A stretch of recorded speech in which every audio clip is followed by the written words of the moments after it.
Hello. Welcome to the Tutors of Life podcast, where we research life so you don't have to. Episode 307. This is your host, Shaun Tutor. And this is Sam. And this is a Tutor episode where we try to teach you something new. Love it. So I get 5 minutes to BS. Okay. All right, sweet. Train legs with Cody on Friday morning. Mm-hmm. Fucked up. Mm-hmm. My legs, and I texted him to confirm that he also is fucked up, which is good, because that's good, you know. It's like, so him and I had a good, like, the dog, we had a good, like, first hour of the workout, and then it was like, man, we should really turn this up for the next half hour to die. And we did that, and it was good. And then Sam and Kristen came to town. Mm-hmm. And we went to the farm. Breakfast on the farm. Breakfast on the farm. Saw Greg and Heather, which is cool. Mm-hmm. And ate some food. Yeah. The pancakes were really good. Yeah, actually. Oh, Sausage was pretty good. pretty good. I mean, overall, I was pretty impressed with the whole ordeal. I wanted bacon, but I was fine with the sausage. Yeah, that's all right. Yeah, it was kind of cool, dude. It was a little, like, made me feel like a kid. Mm-hmm. Just kind of cool. Yeah, got to put some sheep, baby cows, Yeah. kittens. Yep. Yeah, it was fun. Mm-hmm. And then, what do we do next? We came home and took a nap. Yeah, we did that. And then what did we do? Gymmed. Gymmed. We went and gymmed. Yeah, with Sam and Kyle. Mm-hmm. That was a good gym session. Mm-hmm. Little back. Back and buys. Little buys, baby. Little back and buys. It was really good. Yeah, that was awesome. So that was a good training session. I did rear delt flies. Mm-hmm. It was a little sore. My shoulder was a little sore. I also slept on it last night, so that might be why it's sore more. Yeah, probably. But whatever. Let me see what else we got. Then we did dinner. Mm-hmm. Brought some steaks over for Kyle to cook. Yeah, Kyle cooked up some mean steak. Mm-hmm. And then we golf simulated. And then came back, had a couple cocktails at the simulator. Did you? Yeah, and I hadn't had cocktails in a long time. Mm-hmm. So, Did you take your beer on the road with you? Of course not. This is a podcast, Sam, and that would be illegal. Because Sam just, like, stood inside and, like, chugged his, and I was like, just take it, dude. No, dude, that's illegal. Yeah. We would never do something like that. That's why Sam chugged his. Yeah, exactly. I did the same thing. Yep. But so I had a couple cocktails, which I usually don't do. And I felt it. So when we got back to Kyle's house, started making up some brats. Mm-hmm. And then Eating some chips. eating little chips, and then it was go time. The challenge was proposed. There was a challenge. Could Kyle and I make he was the chef, I was the sous chef. Mm-hmm. Could we make a batch of chocolate chip cookies in 20 minutes? Mm-hmm. And how'd it turn out? 20 minutes and 5 seconds. 20 minutes and 5 seconds. And they would have been actually under time if Shaun wouldn't have effed up. I preheated the wrong oven. Yep. So, So with preheating the wrong oven, they still completed it 5 seconds over. it's pretty good. Mm-hmm. It's not bad. Pretty and they good. taste bomb as hell. They were good. They were really good. But now it's funny because whenever Katie hosts book club, we're always all so disappointed when Kyle doesn't make a dessert. But now we know it only takes him 20 minutes to make a batch of cookies. So Yeah. next time book club is there, if there's no dessert, we're going to be like, Kyle, 20 minutes. Bam. It's kind of cool. It was fun. It was fun to watch. It's fun to be a part of. So yeah, we did all that. Mm-hmm. Today I went and I shot. Yeah. Pew pew. Haven't shot since before vacation. Yeah. And I could tell. Yeah, my grouping wasn't great. Yeah. Grouping was not great. it was good enough where like it was good. You know, it's good enough where like whoever I was aiming at, every bullet would have landed on target, easy. You just had to shoot a couple extra because they weren't like vital enough. Sure. Okay. Yeah. Cool. Yeah. So it's good. So I got to just shoot a little more, which is fine. And yeah. Cool. That kind of sums up Your weekend. the fun stuff of the weekend. And there's just some random dumb stuff, but Yeah.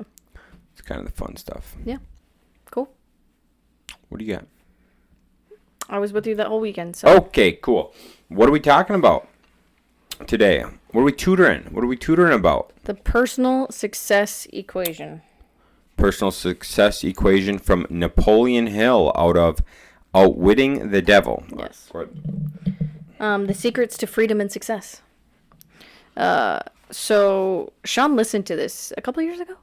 When I was doing Lake Wissota House a year and a half ago. Yeah. So we've briefly discussed this book a little bit. Was Lake Wissota last summer? Fall and summer? Yeah. It's a year ago. Wow, crazy. Okay, keep going.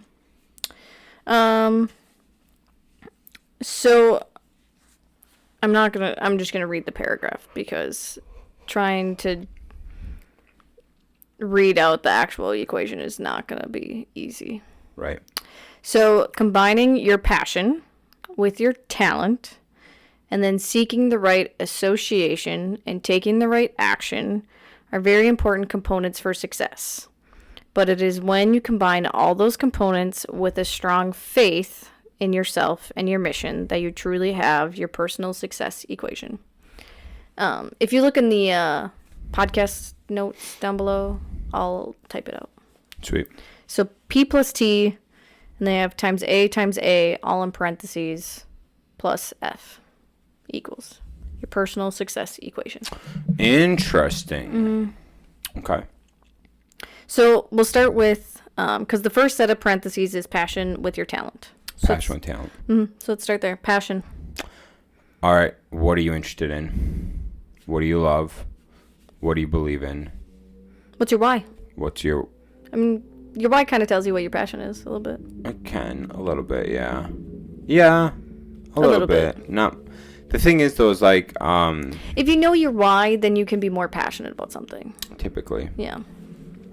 Yeah, it's... The passion has a lot to do, though, because, like, you can't fully perform your best if you hate what you're doing. But if you have passion and you love what you're doing, then you're able to like pour more of yourself into it, right? And it's like when I was going to college, when I was going to college, I loved lifting weights. And at the time, I was enhanced. So my favorite thing to do was research drugs, test said drugs, and then try different training programs. And so the amount of hours I put in to researching those things compared to my schoolwork was not even comparable. Right. It was so much more time put towards what I was like passionate about at the time. And still, even to this day, like that shit's still so much more intriguing to me. I mean, that's like my Legos and my Pokemon cards. Like, I'm pretty passionate about a lot of it. So, and like, Sean's seen, we've talked about like me doing research on all of it and whatnot. Like, that one box up there, I'm not going to open that because that one's going to go up in value way more than the other one I have up here. Oh, right there. The Charmander one. So the Charmander one, like, maybe I'll open down the road because it probably won't go up in value. But yeah, you have to have a passion for something. You have to want to learn more about it.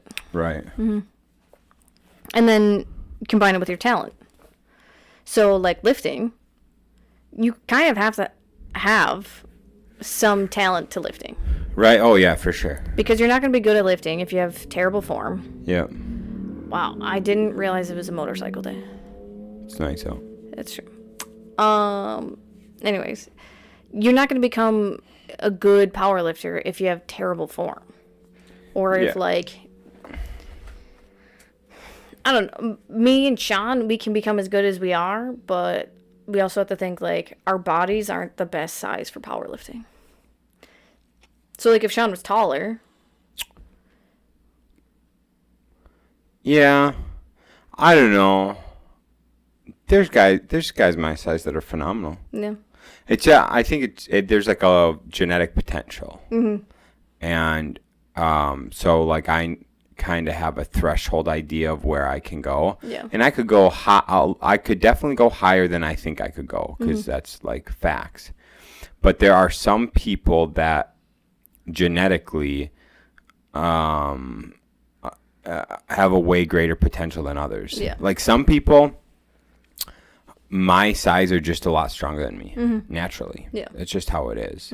Like my cousin PJ, he's just naturally a lot stronger than me. Yeah. I think he's like an inch taller than me, but he's just naturally way stronger than me. But like you can always, like, beat out genetics if you, like, push hard and, like, Tom Brady. Typically you can beat out in most cases you can beat out genetics. Yeah. In most cases, not all. I just wanted to put genetics out there because, like, that does put, like, restrictions. Because I'm not going to become, no matter how hard I work, I'm not going to become a world-class WNBA player. It's not gonna happen. I'm 5'1". Never going to happen. I thought it was because you're white. Caitlin Clark. I know, shit. Yeah, but anyways, so yeah, I mean, there's like whatever, but you can get pretty good at something, and that's the talent portion of it, right? So I have been passionate about lifting weights since I was 14. Yeah. Because I've been passionate about lifting weights since I was 14 and I worked at it, I have a good amount of talent in the world of lifting. Am I like competitively strong? No, but I've got some talent. I really understand form, programming, things like that. Yeah. So passion, I think, is more like what's within yourself, like what you are already interested in. And then talent is more stuff you can learn on it. Yeah. But I mean, it all depends too, right? The more things you do, by doing things, you become passionate about it. Right. Yeah. You know? And so I think a lot of people undercut that. Like, it's like fucking Kyle. Kyle sold his golf shit, didn't want to do golf. He's done with golf, right? Then Kyle starts golfing. That motherfucker would choose golf over everything now. Because he's just like passionate about golf. But if he wouldn't have gotten back into golf and started golfing with friends and whatever, he would have never known he was passionate for golf. Yeah, no. You know? It's just through doing things you find out what you're passionate about. But yeah, so talent's more learning. And obviously, like, especially sports. Some people are just, like, natural born athletics. I have naturally stone hands. Yeah. Yeah. Cool. Anything right. else on passion with talent? Passion and talent. It's passion plus talent. P plus L. P plus T. P plus T. And those Okay. are in a parentheses by themselves. Okay, next. So then you have seeking the right association. Okay. Do you want to do both A's? Yeah, what's the other one? And taking the right action. Okay, so association, at least how I assume association is, because everything Napoleon Hill talks about is the power of the mastermind. So everything is about surrounding yourself and associating yourself with others of like mind. And the idea of surrounding yourself with others of like mind is you will all work together to build yourselves up. And if you have multiple like minds, not like minds in your skill set you have, but like minds in your maybe morals, beliefs, values, drive, things like that, your association with them and your mastermind together has exponential results by forming that mastermind, right? So if you have multiple people, it's like if you got one person working on a project, you only get that one person's ideas. When you get two people, you get to bounce ideas off each other, and you really see things that can flourish from two people. And, you know, if you can start adding up those people and you get enough people, you know, I think maximum's like 12. Like if you get over 12, it just gets stupid. It doesn't work because then there's too much. But like, you know, you build that up, and together, as long as everyone feels they can speak openly and stuff, you can really bring forth something quite amazing through association. Yeah. And I like how he says, or because this is the editor's note, is what I'm reading. She talks about seeking the right association, which is very important because, like, we've talked about, like, positive minds and, like, sticking with people with good morals. So that's something you really need to look at when you're seeking for associations. Because if you decide, like, oh, Shaun is in a very similar field as me, and I think he could give me some really good ideas for my business because we're, let's say, construction. We're both doing construction. I think Shaun could really help me out.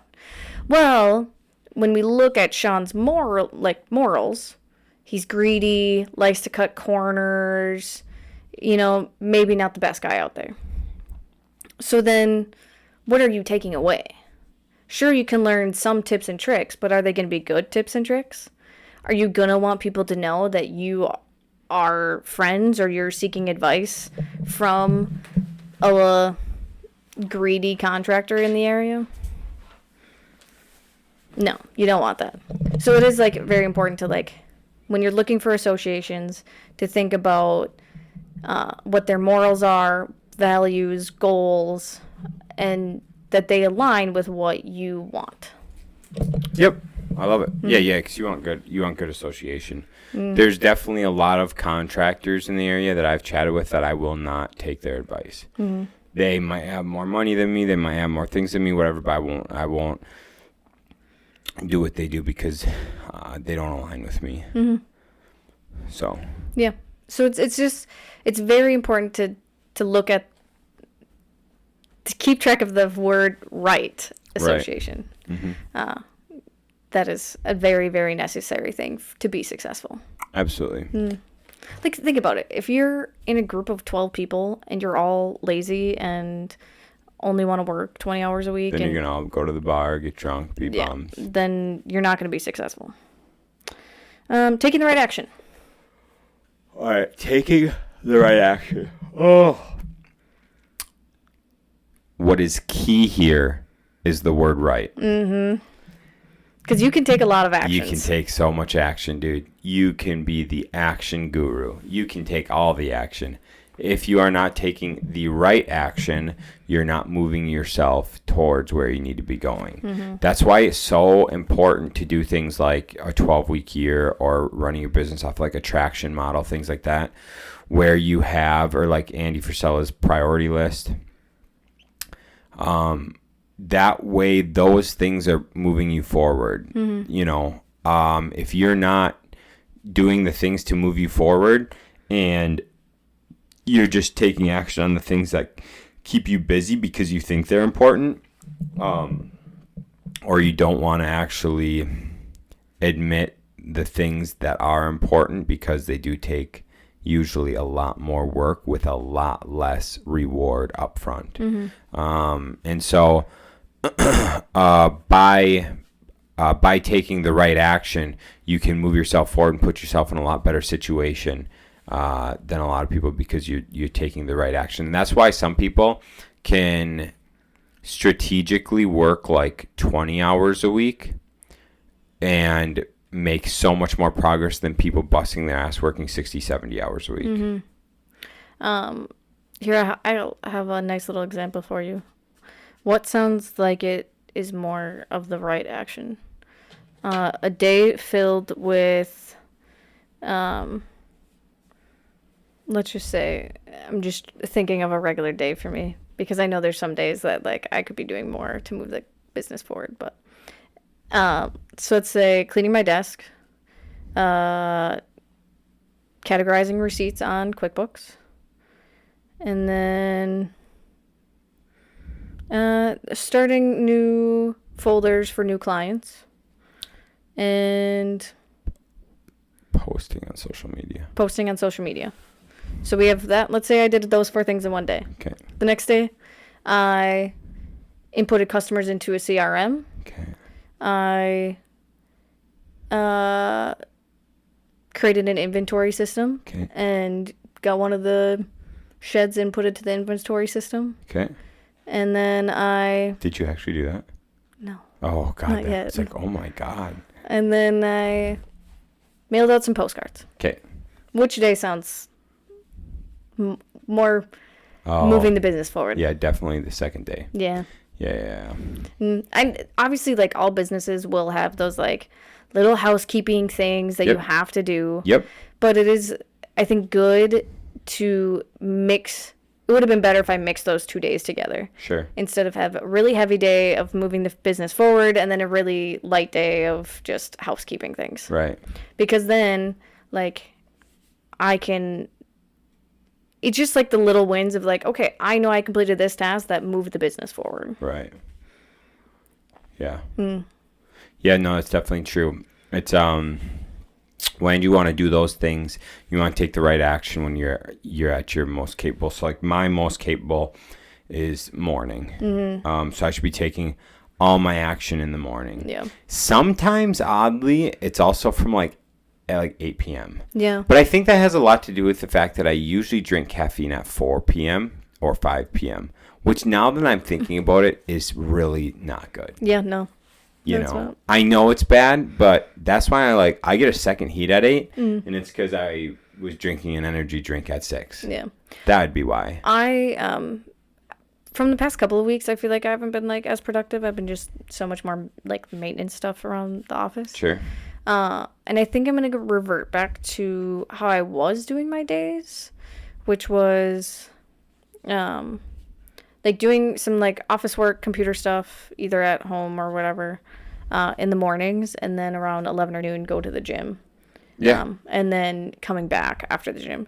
Because, I mean, I drink my aminos at the gym, which really helps like wake up my mind, and it gives me past that like midday slump. Right. So much better. And then, because I used to be just, like, pretty productive in the afternoons then. But lately, for the past couple weeks, it's like, it hits 1 o'clock and I crash and I am just dogging it for the rest of the day. Right. So I think I'm going to go back to working out on lunch and then staying at the office later. That makes sense. Mm-hmm. It's a good idea. Yeah. That's a good idea. Anyway, so that's just an action that I think is right, is changing my day to be more productive. Mm-hmm. So anyways, the final... So that was the right association and the right action, and those are multiplied together, or those are added together in their own parentheses? No. So both of those are multiplied to the passion and with your talent. Okay, cool. So those are added, then multiplied. No. Those are multiplied together. They're just multiplied. You can multiply them together and then with passion and talent. Oh, okay. Because order of operations, you can do really either. Okay, cool. So then all 4 of those things are the very important components for success. And then there's one thing that you need combined with all of those. And that is faith. Faith. And I like how he says it because it's interesting because back in like when he wrote this in 1930s. Yep. Society was very religious back then. Right. And so I like how they say faith in yourself and your mission that you truly have your faith in yourself and your mission that you truly have your personal success equation. So you have to really acknowledge like, okay, I have the passion, I do have the talents, finding the right associations and then taking those right actions. Once you truly believe that you have all 4 things correct, then you will be successful. So you have to like really believe in yourself that you have done the right actions. Sure. Or done the right things and found the right things. Yeah. Yeah, because I do like how they say that. A strong faith in yourself and your mission that you truly have your personal success equation. Yeah. That makes sense, yeah, because, you know, your thing is with that faith, if you don't, it's essentially believing in yourself. If you don't believe in yourself, that you're doing the right things, like you're going to struggle. You won't be as successful because you're not confident. Well, that little what bit you're of doing. doubt Yeah. will just eat away at everything. Right. Everything you worked at. Yep. So if you're just faith. If you have faith in yourself that you are doing all the things you can be doing, it will help you continue to execute properly and with the right intent. And it's kind of like the positive mindset, which will put you in the spots that you need to be in to be as successful as possible.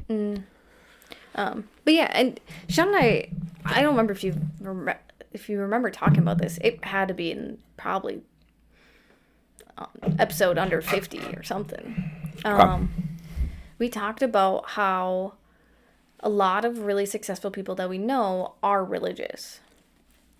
For sure, almost every successful person I know and look up to is religious. And we were talking about how it's because like they just like have so much like energy or something like that they have to put towards something. But like, so they have faith in religion that if they're faithful to it, good things will come to them. Right.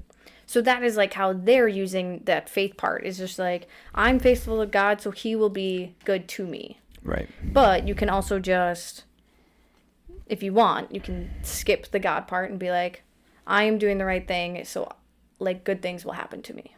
I think so, but I think yeah. I just see so many people do believe in God that are really successful that I think that can definitely help. I think it's just being able to put like, because if you don't have faith in anything, you're not going to be successful in any way. Yeah, I think it also has to do with having like a higher calling. Yeah. Like a bigger purpose, a bigger drive, a bigger mission. So yeah, we're not saying that you have to have a faith in God, but you do have to have a faith in something. If it's in yourself, go for it. For sure. Absolutely. Yeah, you have to. They're, like this equation says, you're not going to be successful if you don't have faith. Well, you won't be as successful as you can be. You can be successful. Yeah. A lot of people are successful that don't have faith, but they're not as successful as they could be. Sure. So. But what if they don't have faith in themselves? What if they're like, this is my capacity? No, that's what I'm saying. You can yeah. still be successful. You just won't be as successful. Yeah. So, I like it. I like it too. I think it's neat. The success equation: passion plus talent times the right association with the right action plus, or is it multiply again? Yeah, it's all that together plus faith. Plus faith equals your personal success equation. The personal success equation. Cool. I like it. You got anything else? No, I just go out there, maybe take these things, write down some of your ideas of what your passion is, what talents you have, if you have the right associations, who they are, which ones do you want to make, what are some right actions to take towards your business, and then just start believing in yourself. I kind of want to do that. Not tonight. I'm going to bed. But what's that? Just write down like all of our success equations. Sure. Mm-hmm. Yeah. Cool. Love it. All right, gang. Thanks for tuning in. Get after it. See ya.